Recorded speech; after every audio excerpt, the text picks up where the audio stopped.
Have you ever left a meeting thinking, why didn't I just say what I really meant? Or watch a team go through training after training and somehow nothing actually changes. Today's episode is about the truth underneath that, because truth telling at work isn't just about courage, it's also about safety. And when people don't feel safe in their bodies, they usually won't feel safe being honest, receiving feedback, or learning something new, or even trusting their own reactions.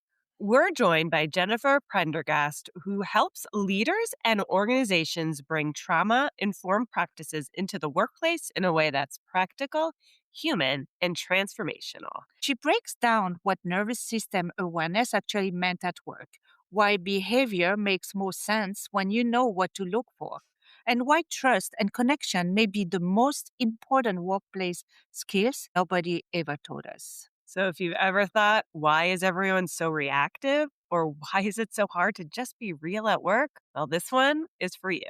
Let's get into it. Hi, I'm Claude. And I'm Jess. We are corporate employees by day, entrepreneurs by night, and work besties for life. Join us as we explore how work besties lift each other up, laugh through the chaos, and thrive together in every industry. Work besties! Work besties, welcome back. This month is all about truth-telling at work, the conversations we avoid, the needs we minimize, and what it really takes to be honest in a professional space. And today we are talking about something underneath all of it: safety. Welcome, Jennifer. I'm so thrilled to be here. And we're so excited to have you. We'd love it if you started off by speaking about that trauma-informed leadership and what really brought you into this work personally. Thanks for the question. So this work kind of came to me, I could say a little bit by accident, but I could also say somehow it feels like it was just sort of aligned and meant to be. When I started the Expert Talk, we had a totally different focus. We definitely wanted to create places where people felt like they belong, where they could really bring their full selves to the workplace. But it wasn't until I connected with an incredible expert, Kim Van Ryn. She's one of our facilitators and trainers that we work with. And we actually connected in the world of neurodiversity. So we had a lot of clients asking us around neurodiversity, looking for awareness and strategies and how to create workplaces that are more neuro-inclusive. And we started working together in that regard. And it just happened to turn out that Kim's other area of expertise was all around trauma-informed care and counseling and practice. And as I've continued to grow myself, these elements have been built into the work that we do that has continued to evolve. So really, really sort of came to it by accident, but it also feels like it was aligned at exactly the right time. Jennifer, why is it so hard for people to tell truth at work? When we think about truth telling at work, we often hear it framed as a courage thing, right? A courage issue. But in fact, it really is more about a safety issue. And so I want to start by just laying a little bit of groundwork as to how exactly we're using the word safety, because we hear so much about it in like a health and safety context. We certainly hear a lot about psychological safety, which is ultimately what we're creating, but it's also become kind of a buzzword that I think has lost a little bit of its meaning over time. So we could just take a second to lay down what exactly we mean by safety. Inside of each and every one of us, we have a nervous system, and we've heard of the mind-body connection. This is an actual physical setup in our bodies that one of its primary jobs is always scanning for threat. And we talk about threat, we think of big physical threats. But there's also emotional or mental threats that our nervous system is scanning for. So these are threats that might be to our identity, to our sense of self, to our sense of belonging and community and connection with others. It's not just big physical threats that we might think of. In any interaction that we go into, whether it's with a good friend, whether it's a meeting at work, with a client, any interaction in our life, there's always more than just me and you in the room. So we've got us, our physical selves, but I'm also bringing in all of my past experiences. I'm bringing in the relationships I've had, any cultural conditioning, expectations that society's put on us. All of this stuff is coming into the room with me. You have your own set of all that stuff coming into the room with you as well. And then we're both bringing in our own nervous systems and all of the patterns and strategies that they have developed over the years to keep us safe. So when I talk about past experiences, I'm thinking if we had someone in our life who maybe got upset when things didn't go their way, And we may have learned from that. It's better to soften our message, to maybe leave out some details, not say anything altogether. That may have proven to be safer for us and easier. So we're bringing that lens into conversations. If we had someone who maybe kept us walking on eggshells, we didn't know what was going to set them off, we might preemptively over-explain to try to manage any miscommunication or conflict. Our brains make sense of the world and help us interact with each other through patterns and through predictability. All of these past experiences that we've had and that we're bringing in, these have become the blueprint that we bring in with us to every relationship, every reaction by default, even if they don't serve us well, right? So when I talk about those experiences when we were younger, we still are bringing those patterns with us as defaults into conversations that we're having with other people. So then when we start trying to talk about being on it, why is it so hard to tell the truth? When we start thinking of how much we're bringing in with us and these patterns that we built over time, this is what makes it so hard because we have these defaults. And every time we go into a meeting with each other and I lean on these old strategies, and all this stuff is happening under the level of consciousness, it further reinforces to my system, yep, that was safe. That was the right thing to do. I'm going to do that again next time. And so we show up in conversations, and even though we want to tell the truth, we want to be open and we want to feel comfortable, these are these old default patterns. And even if you are both wonderful people and wonderful team members, I might be coming in thinking it's not safe for me to speak up and give my ideas, or it's not safe for me to be honest about a project that's starting to go off the rails. So I'm just going to leave out those details. And this just happens. And then we often leave a meeting afterwards thinking, oh, why didn't I just say the thing? This is fascinating to me. You're making me think so differently now about not only how I show up, but how others show up. Yes. So knowing that people are coming with these backgrounds That or makes a these, lot of people in the room. how do we adjust to help them break it? Because to your point, it's subconscious. So it's not like you're going to call to their attention, hey, do you realize you're over explaining? I don't need you to over explain. Are there ways we should be as a leader or even as a partner or collaborator with them in a project?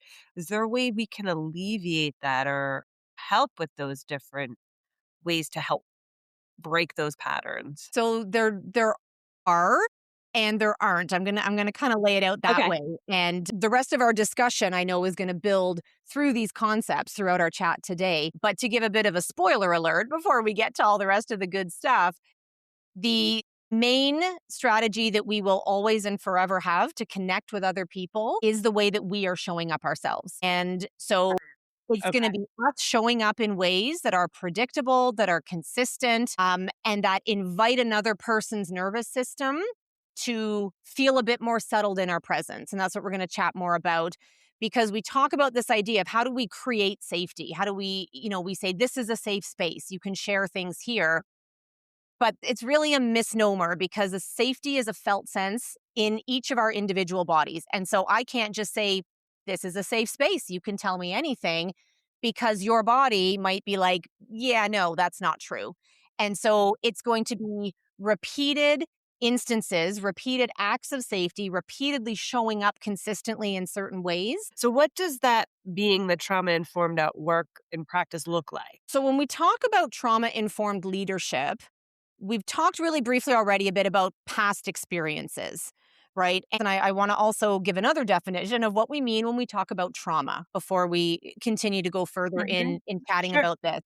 So we think often of trauma as the really big, bad, scary things that happen to us. And it absolutely can be accidents, illnesses, loss, war, the really, really big stuff. But our understanding of trauma, and this quote comes out of Dr. Gabor Mate's work, is that trauma isn't the thing that happened to us.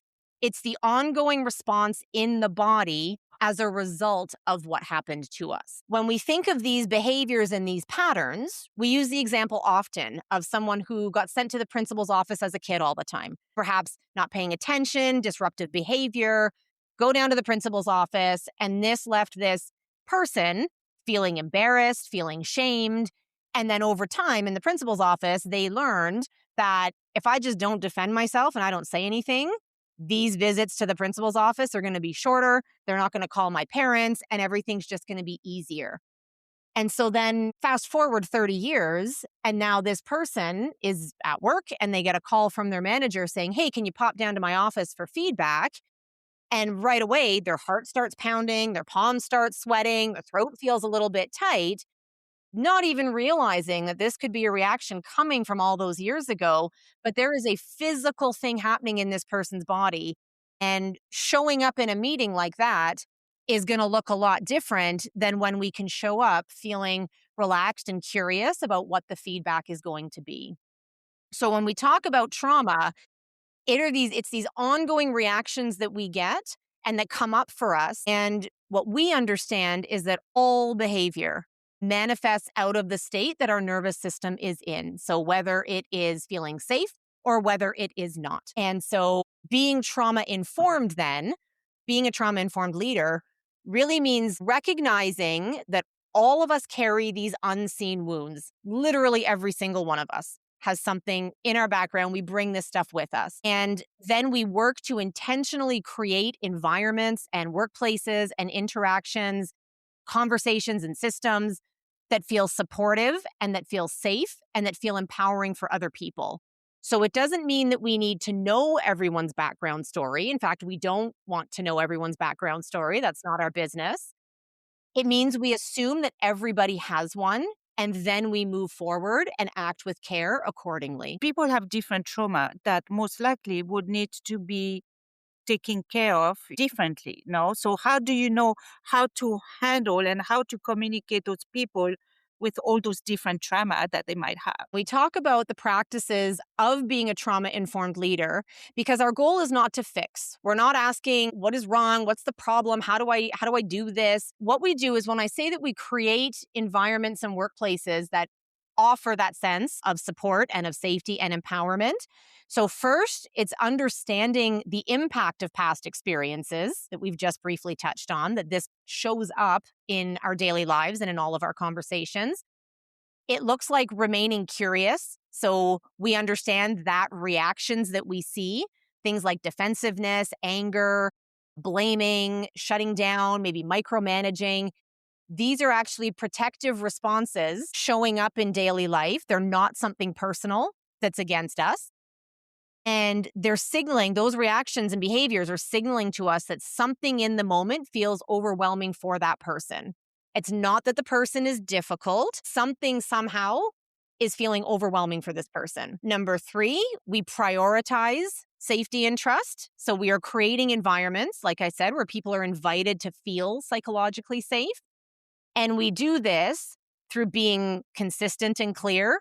We follow through on things that we say we're going to do. So we want to be as predictable as we possibly can. We want to share information when we have it. We want to close loops whenever we can. We want to set healthy boundaries ourselves and respect other people's boundaries. And we're offering choice whenever possible. And then the biggest, I'm saying it last, but the absolute first, foremost, forever point is that we work constantly on developing our own self-awareness.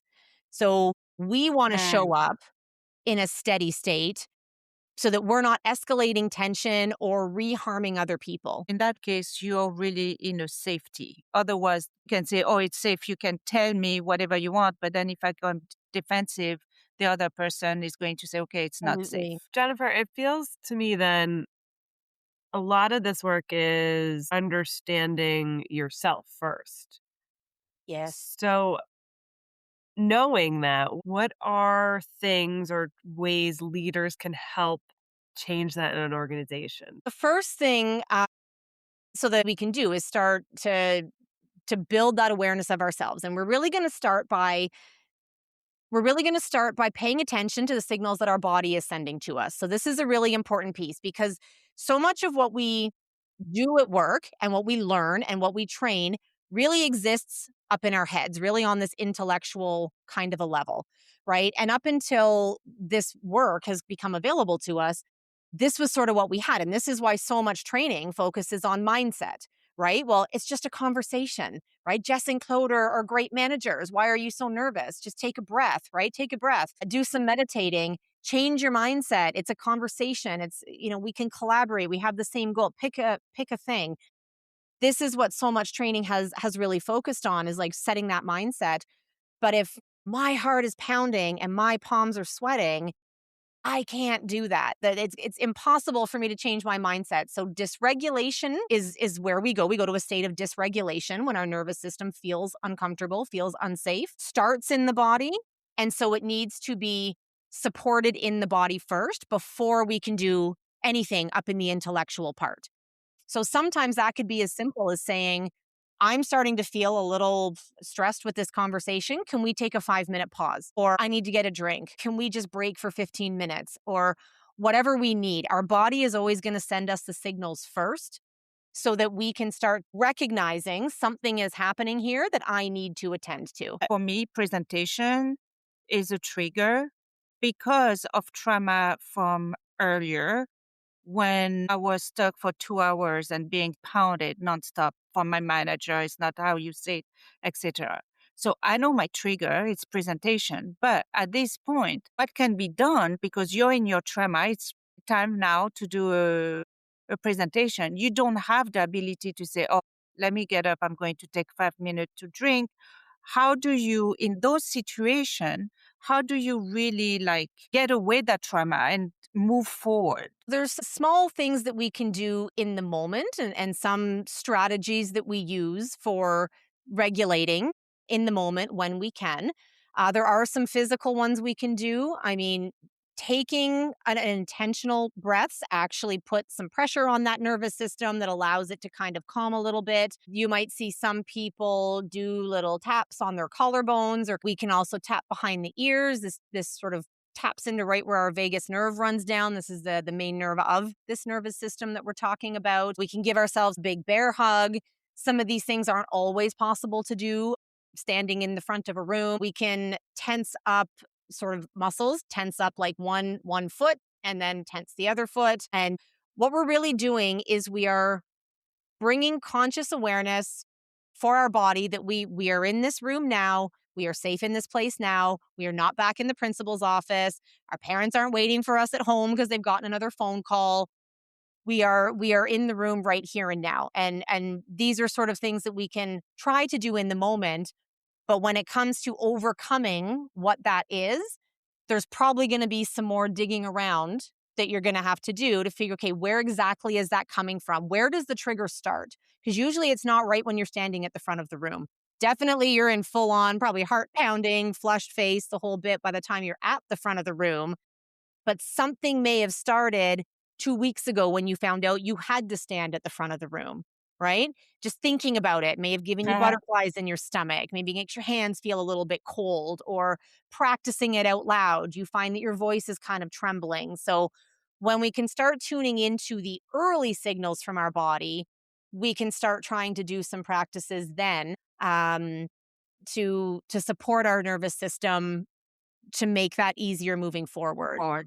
However, it is also going to take digging around, figuring out what is this pattern, perhaps setting really good boundaries in the days leading up to the presentation, so that you're feeling well rested, you're hydrated, you're wearing comfortable clothes, not just what looks great. All of these things that support our physical body. Jennifer, what's the simplest way to explain this to someone who hears the phrase and immediately thinks, this sounds too soft for business? That's a question that we get a lot, right? So much training that we've done has really focused on strategies and scripts and roadmaps and processes and those sorts of things.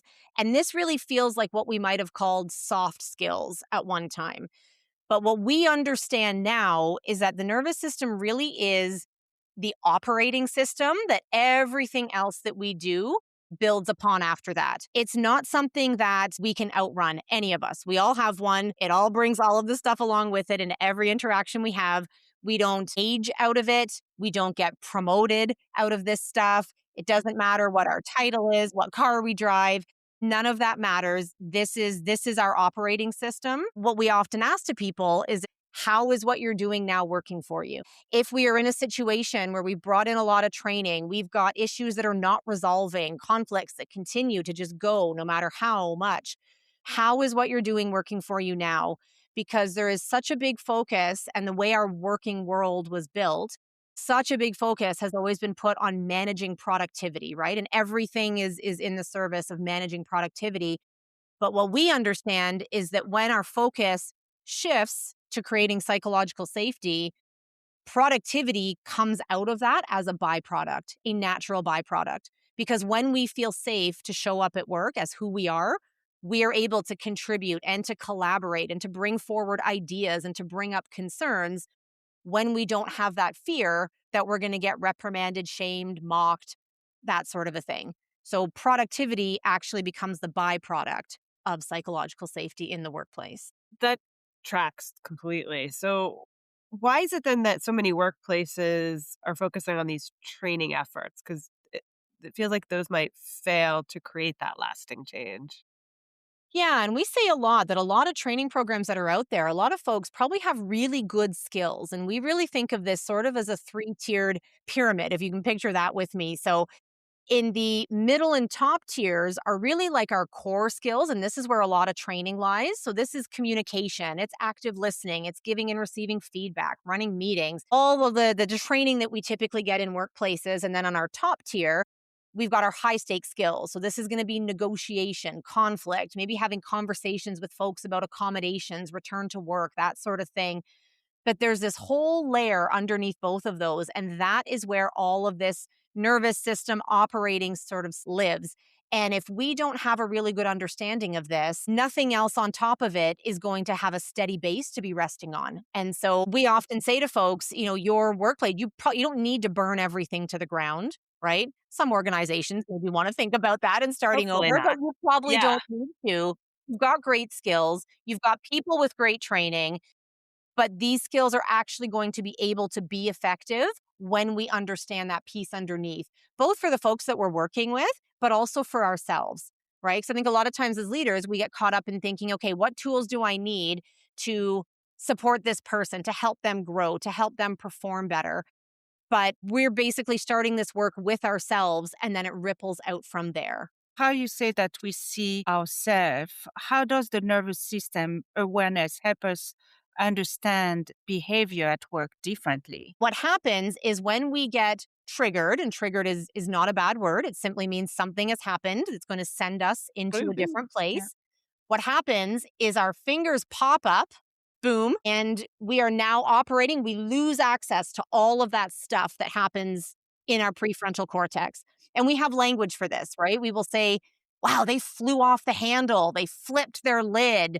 They popped off. This language, we know what those things mean when we say them. And so when we are operating from a place with a flipped lid, we are now operating out of memory, past experiences, right? And the patterns that we use to survive and navigate those, and from emotion. So this is where we're going to start seeing emotions in the workplace. We're going to see behaviors manifesting out of this that might look like micromanaging, gossiping, bullying, passive aggressiveness, checking out, taking constant breaks, people pleasing, over committing to work, not getting things done. When we are able to do this work and show up and ourselves and support other people in coming to work with our whole brains put together, this is where all of that training stuff lives. This is where the roadmaps live, and the acronyms and the processes and the scripts and the checklists and all of these things that we learn how to run a good meeting, how to have a good feedback conversation, how to do coaching with a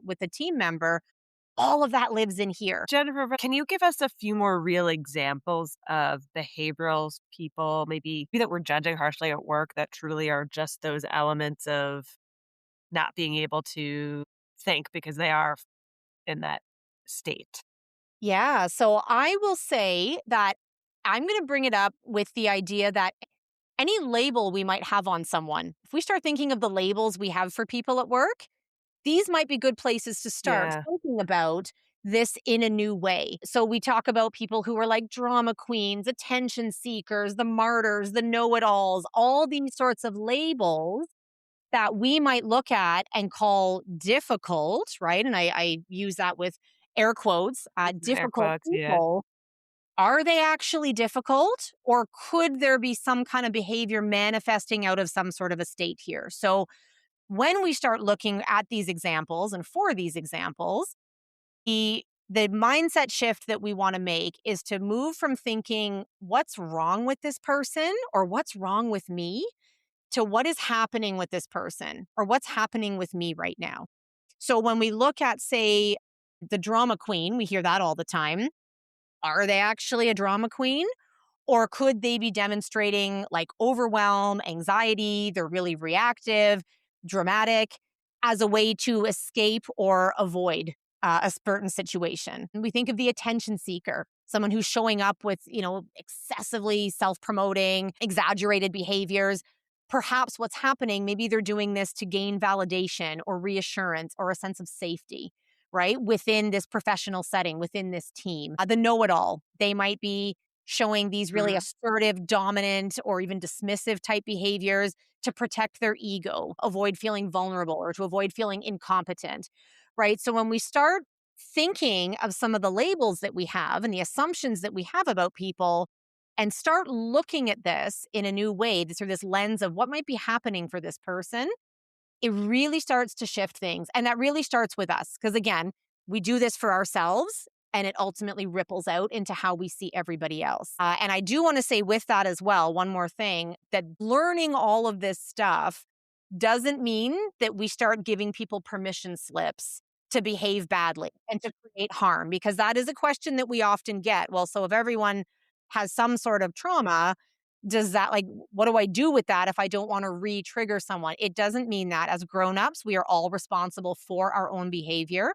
So this doesn't mean it's a permission slip, but it helps us to approach someone with a bit more curiosity without perhaps taking it as personally and saying, okay, well, obviously, Jess and Claude hate me because this is how our meetings always, well, maybe they don't hate me. Maybe it's something different. Something else is happening here.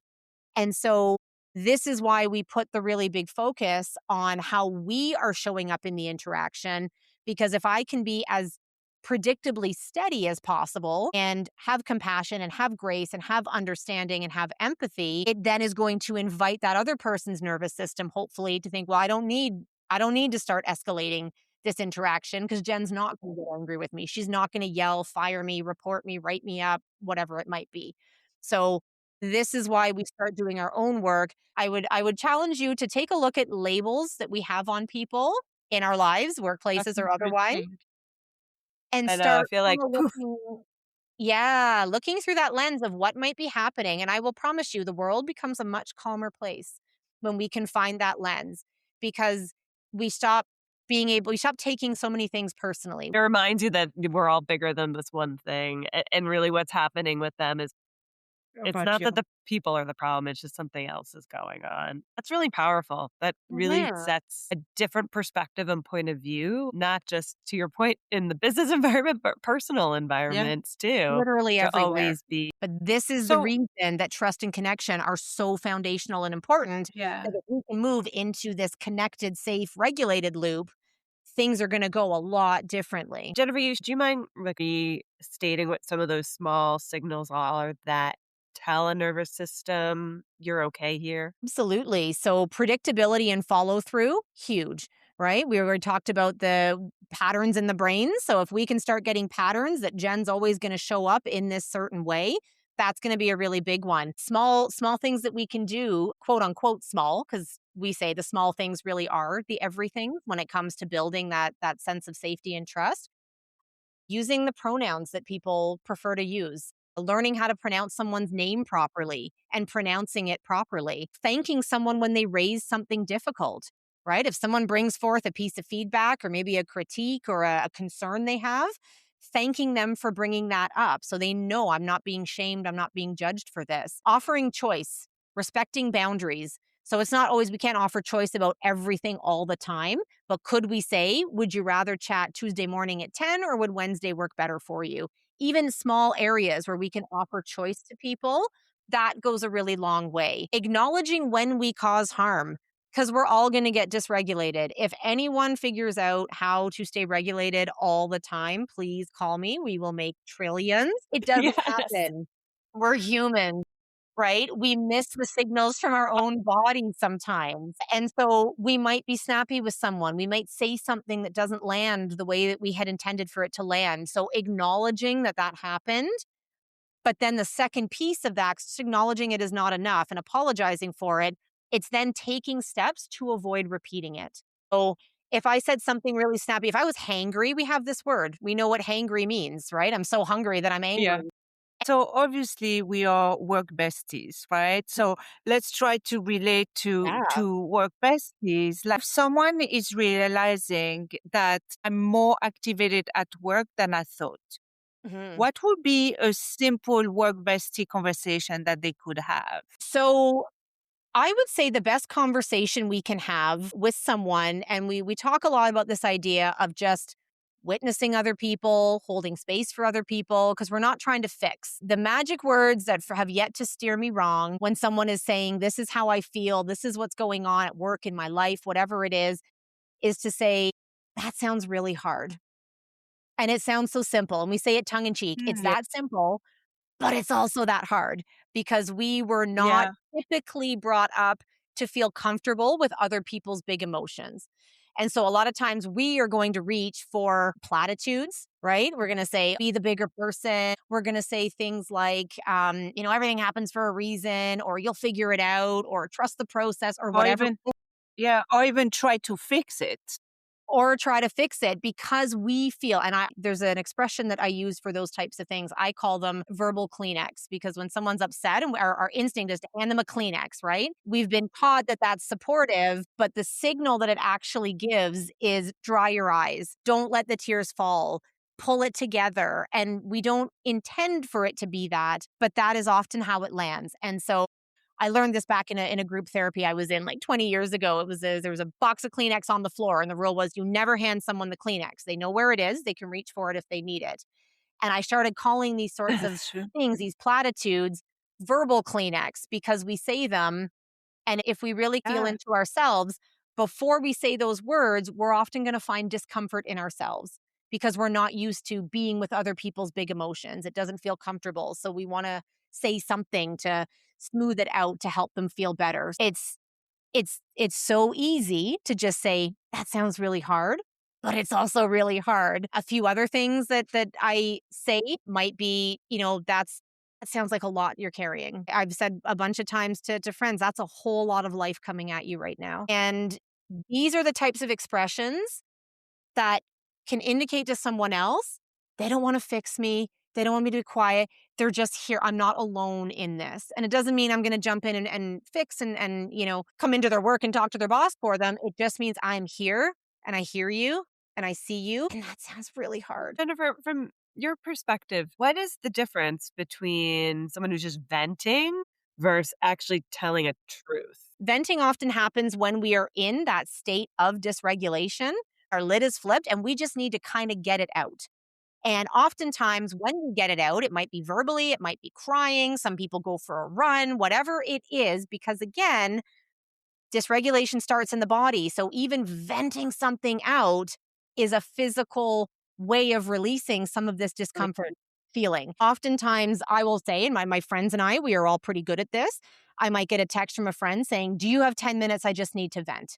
And it's like, cool. She's not looking for solutions, just looking to get it out. And an expression I heard not that long ago that I just absolutely loved when we talk about just being a witness to what someone is going through, is this idea that sometimes we can be so still ourselves that we become a mirror for the other person. And so sometimes just venting it out and getting my boss never listens to me. I can't stand it. They don't trust me. All my ideas get interrupted. Or once that is out, that discharge has happened, it can be like, okay, well, maybe they don't always disregard what I say. And I guess I did show up hangry to the meeting, so I can see why it went this way. There are healthy ways to be able to vent, and it's not at the person in the moment. Perhaps it is to a really good friend. Perhaps it's someone we work with coming in and saying, can I vent to you for 5 minutes about this meeting I was just in? And again, when we can look at it from this idea of like what's happening instead of what's wrong with you. You now coming into my office and saying, oh my God, these meetings are always terrible. I hate them. I hate this project. I hate everything. I'm going to quit my job. I'm going to think, okay, she's dysregulated right now. Something's happening here. Clearly, you're not going to quit your job. You're not going to do all of that stuff. I can come in with that sense and say, that sounds really hard. And you'd be like, yeah, these meetings are rough. Say, yeah, sounds like it. And that is often how we can support. So, in a way, healthy venting will help you to regulate back, to regulate yourself. So, if someone listening today wants to create more truth and safety in their workplace, where do they start? There are some great books that we recommend whenever we do trainings. Those ones are What Happened to You by Dr. Bruce Perry and Oprah, actually. When the Body Says No is another fascinating read by Dr. Gabor Mate. And that one really talks about the connection between stress and disease in the body, repressing emotions, not processing things in a way that's healthy and what that can lead to physically. We certainly have resources on our website. We have our blog. We have online courses where we self-directed online courses where we talk about a lot of this stuff, and you can learn more about this in depth. And this summer, starting July 8th, we are actually running a 8-week program. We call it Summer Camp, and it's 8 different training sessions. This is all based on our in-person work that we do online once a week for 90 minutes, all different topics. We will have other ones on giving feedback, setting boundaries, collaborative communication, and a bunch of other topics as well. If, some of our listeners are interested in what do they need to do? So you're going to visit us at www.theexperttalk.com, 2 E's, 2 T's.